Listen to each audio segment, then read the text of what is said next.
नमस्कार शेतकरी मित्रांनो, मी जगदीश राठोड। मित्रांनो, खरीप पीक विमा 2021-22 3 वर्षांनी खुश खबर, 2.25 लाख शेतकऱ्यांना 200 कोटी रुपये। मित्रांनो, परभणी जिल्ह्यातील सर्व पात्र शेतकऱ्यांच्या बँक खात्यामध्ये पीक विम्याची रक्कम जमा होण्यास सुरुवात झालेली आहे। तर पहा मित्रांनो, खरीप हंगाम 2021-22 मध्ये पीक विमा कंपनीने पीक कापणी कोरेगाववर घेतलेले आक्षेप राष्ट्रीय तांत्रिक सल्लागार समितीने 22 ऑगस्ट रोजी फेटाळून लावले।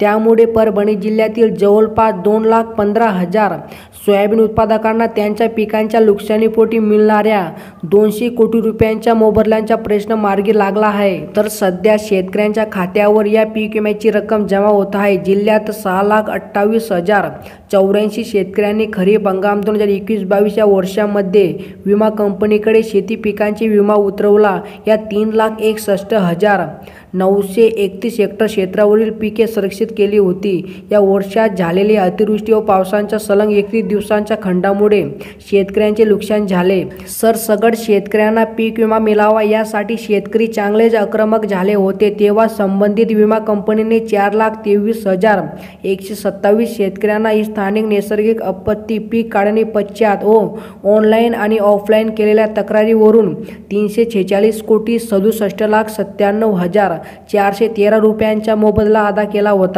तर हा मोबदला देताना विमा कंपनीने पीक कापणी प्रयोगाअंती झालेल्या नुकसानीला मदत देण्यास नकार दिला। विशेष हे दावे फेटाळले।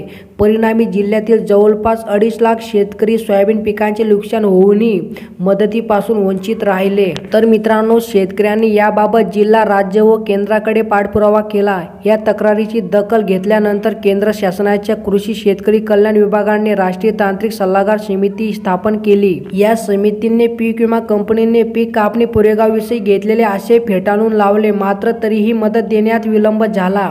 त्यानंतर 21 ऑगस्ट रोजी केंद्रीय कृषी मंत्री शिवराज सिंग चौहान यांनी पुढाकार घेत हे सर्व प्रलंबित दावे निकाली काढून शेतकऱ्यांना 8 दिवसात मदत देण्याचे निर्देश विमा कंपनीला दिले होते। तर मित्रांनो, आता या परभणी जिल्ह्यातील 2.25 लाख शेतकऱ्यांच्या बँक खात्यामध्ये पीक विम्याची रक्कम 200 कोटी रुपये जमा होण्यास सुरुवात झालेली आहे। मित्रांनो, या ठिकाणी तुम्ही पाहू शकता लोकमत पेपरमध्ये काय माहिती देण्यात आली आहे। परभणी जिल्ह्यातील जवळपास 2,15,000 सोयाबीन उत्पादकांना त्यांच्या पिकांच्या नुकसानीपोटी मिळणाऱ्या 200 कोटी रुपयांच्या मोबदल्याची प्रश्न मार्गी लागला आहे।